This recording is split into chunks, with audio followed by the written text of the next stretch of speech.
السلام عليكم. اليوم غادي نقدموا لكم مجموعة ديال النكت مضحكة كنتمنى يعجبوكم. ما تنساوش الاشتراك في القناة وتفعلوا زر الجرس باش يوصلكم الجديد في الوقيته اللي كنلوحوه. كنتمنى لكم فرجة ممتعة. هذا واحد المغربي شي عام وهو في باري ما خدام ما ردام، قال ارا نفتح واحد الكلينيك انا وبنت خالتي فوزيه، هو يدير فيه واحد الاعلان، الا عالجتك غادي تعطيني 100 اورو والا ما عالجتكش غنعطيك 200 اورو. جا ديز واحد خينا من تما داير فيها مريقل، قال انا ما مريض ما والو، غندخل عندهم نعطيهم اي مرض وغنضرب 200 اورو ونمشي بحالي. دخل عندهم السلام عليكم سيدي شنو عندك؟ قال لي ودي راه مشات لي حاسه الذوق، ويقول لي فوزيه عطي القرعه 35 وديري فيها واحد القطرات. جا ويقول لي حل فمك ويقطر لي دوزه القطرات ويقول له شنو هو الشيء بحال المازوط. يقول لي شتي انت كتذوق راه 100 اورو لهنايا. هذاك خرج طالع ليه الدم وكيفاش قولبني وعرف يداويني وهادي. قال غنرجع عنده. دازت واحد السيمانه وهو يرجع عنده ويقول لي عاوتاني انت؟ قال له هي هذه المره راه مشات لي الذاكره. ويقول له فوزيه عطيني عاوتاني القرعه 35 نديرو فيها واحد القطرات. ويقول له واش تبي تعاود تعطيني المازوط؟ يقول له شتي انت باقي عاقل راه 100 اورو لهنايا. هذاك زاد طلع ليه الدم وقال هادشي ما يمكنش. دازت واحد المده وهو يقول هذاك خصني نرجع ننتقم، ما يمكنش هادي دير لي فلوسي ونسكت ليه. هو رجع عنده ويقول له شنو المشكله ديالك اسيدي؟ قال له هذه المره راه ما بقيتش كنشوف. قال له هذاك مرحبا انا راه مازال عندي الوعد ديالي. هو يجبد 100 اورو ويعطيها ليه. هو يقول له هذاك ولكن هذا غير 100 اورو ماشي 200. قال له واش انت باغي كتشوف راه 100 اورو لهنايا ويدير بالمغربي.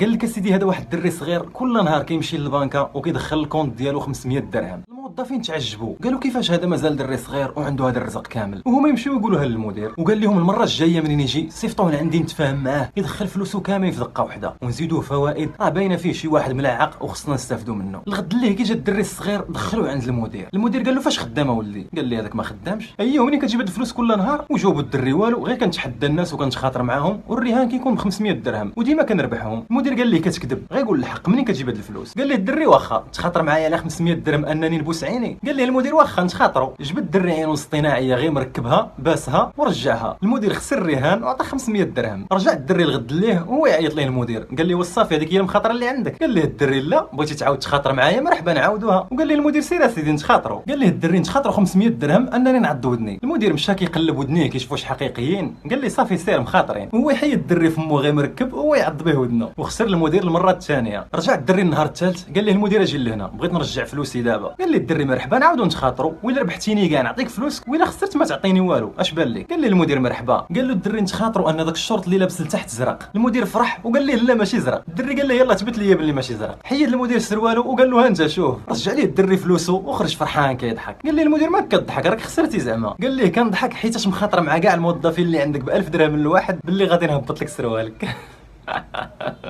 قال لك اسيدي هذا واحد الراجل طلق مراته وقال ليه القاضي غتبقى تعطيها النص ديال الخلصه. ناض السيد فرحان وكيضحك ويسولوا القاضي مالك كضحك؟ قال ليه كانت كتديها كامله.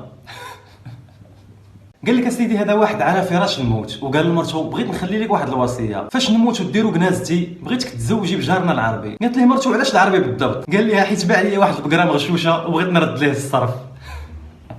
4 ديال الطلبه جامعيين دوزوا واحد الليله زاهيين وما وجدوا والو الامتحان اللي كان عندهم غدا. وفي الصباح اتفقوا على واحد الخطه ذكيه باش ما يدوزوهش. شدوا الغيس والوسخ وطلعوا به حوايجهم مزيان ومشاو عند عميد الكليه وقالوا ليه اننا كنا في واحد العرس البارح ومنين كنا راجعين تفرقعت لينا واحد الروده ديال الطوموبيل واضطرينا ندفعوها كاع هاد الطريق. داكشي علاش الحاله ديالنا ما كتسمحش ندوزوا الامتحان. وافق عميد الكليه وقال لهم انه غادي ياجل لهم الامتحان 3 ايام. شكروه الطلاب ومشاو فرحانين على اساس انه ولا عندهم الوقت فين يراجعوا على خاطرهم. جا موعد الامتحان وجاو داخلين القاعه وقال لهم العميد انكم نتوما في واحد الظرف خاص داكشي باش غادي نحطوا كل طالب في قاعه بوحدو. قالوا ليه مرحبا ما كاين حتى شي مشكل. وكان الامتحان فيه 2 اسئله فقط. السؤال الاول هو شكون اللي كان سايق بكم الطوموبيل والسؤال الثاني شكون في الرويض اللي تفرقعت بكم ليله العرس. الطلبه داروا فيها مطورين ولكن لقاو عميد الكليه مطور كثار منهم.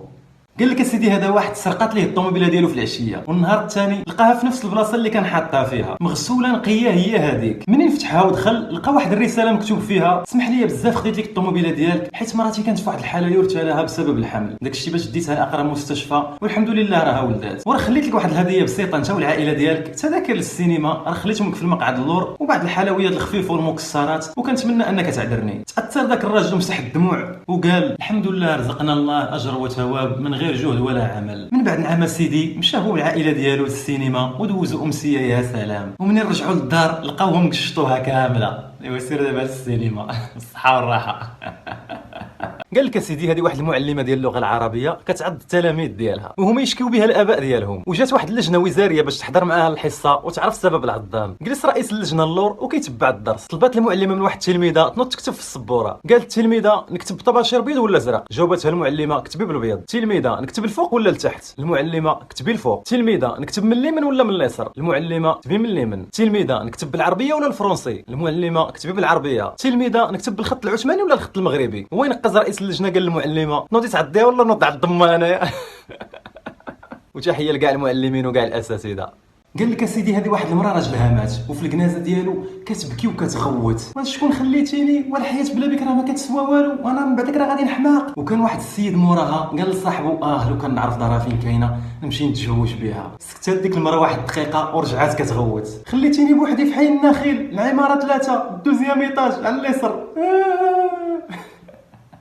قال لك اسيدي هذا واحد يلاه جا من الحج ومع وصل للمطار مشى ديريكت للحانوت اللي كيتقدى عنده. قال ليه جبد الدفتر ديال الكريدي. مول الحانوت فرح قال الله هذا الراجل تابع لي الله وراه جاي يخلص الكريدي ديالو ويقدر يخلص الكريدي حتى ديال الناس كاع. وقال له فين هي السميه ديالي؟ قال له مول الحانوت ها هي. ويقول ليه زيد حداها الحاج. ايوا تسنى الحاج يخلص الكريدي. ما غاديش تصدق واش نطلب منها الشيخ الا بغات تبقى مع الزوج ديالها. واحد السيده بسيطه مشات عند احد الشيوخ الكبار اللي معروفين وقالت ليه راجلي هاد الايام عنده فلوس كثيره وخفت طمع فيه شي وحده وتدي عليا، راك عارف الرجال كي دايرين. داكشي باش جيتك بغيتك دير ليا شي حاجه تخليه يكره كاع نساء الكون. تعجب الشيخ وقال لها انا راه ماشي من داك النوع ديال الشيوخ. وقالت ليه كيفاش ما يمكنش انت زعما كيصليو موراك الاف ديال الناس رجال ونساء فبلا ما ترد ليها الطلب الله يخليك. الشيخ بغى يصدرها هو يقول لها صافي مرحبا واش تقدري تجيبي لي 20 رمش ديال القرد. مشات السيده غبرات واحد الشهرين ولا 3 شهور وهي ترجع معاها الطلب اللي قال ليها الشيخ. منين شافها تعجب كيفاش درتي ليها وهي تعاود ليه انها كانت كتمشي نهار في السيمانه لحديقه الحيوان وكتدي معاها بزاف ديال البنان حتى ولف هذاك القرد شويه بشويه حتى لواحد النهار وهي تنعسو وهي تحيد ليه ديك الرموش ديالو وهو يقول لها الشيخ قدرتي تفهمي سيكولوجيه القرد وما قدرتيش تفهمي العقليه ديال راجلك خرجت كاع دايره من هنايا. قال لك اسيدي هذا واحد بخيل قرزاز البق ما يزهق. واحد النهار مو مرضات وداوها للسبيطار ومشى باش يزورها ومع جا داخل لقى واحد اللوحه على الباب مكتوبه فيها ادفع. هو يقول يا ربي تشافيها وتعافيها المهم دابا انا غادي نمشي تترجع للدار ونمشي نطلع عليها. ستاج الاخر في التقرزيز هذا اخوتي والله. واحد الاب جا عند بنته قال لها بلغتي يا بنتي؟ البنت حشمات وحمارت وهي تقول ليه بابا واش ما رديتش ليا البال راه العام فايت صمتو كامل. يقول له اعطيني بلغتي نمشي للجامعه الله ينعل الحمار تاع بوك.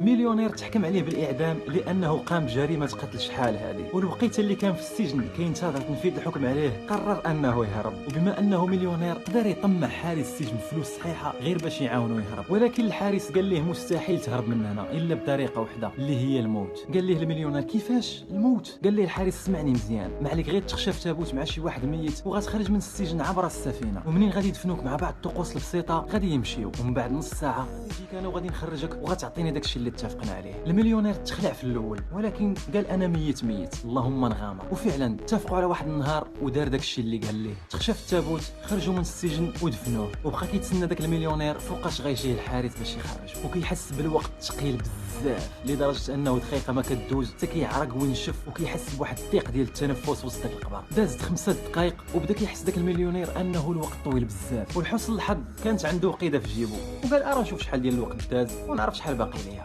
جبد الوقيده شعلها وشاف شحال الساعه وقال نشوف شكون هذا الشخص اللي مدفون معاه. هو يضوي على وجهه لقاه هذاك الحارس اللي اتفق معاه. هنا المليونير تفاجئ بزاف وليكم تخيلوا كيفاش كانت النهايه ديالو.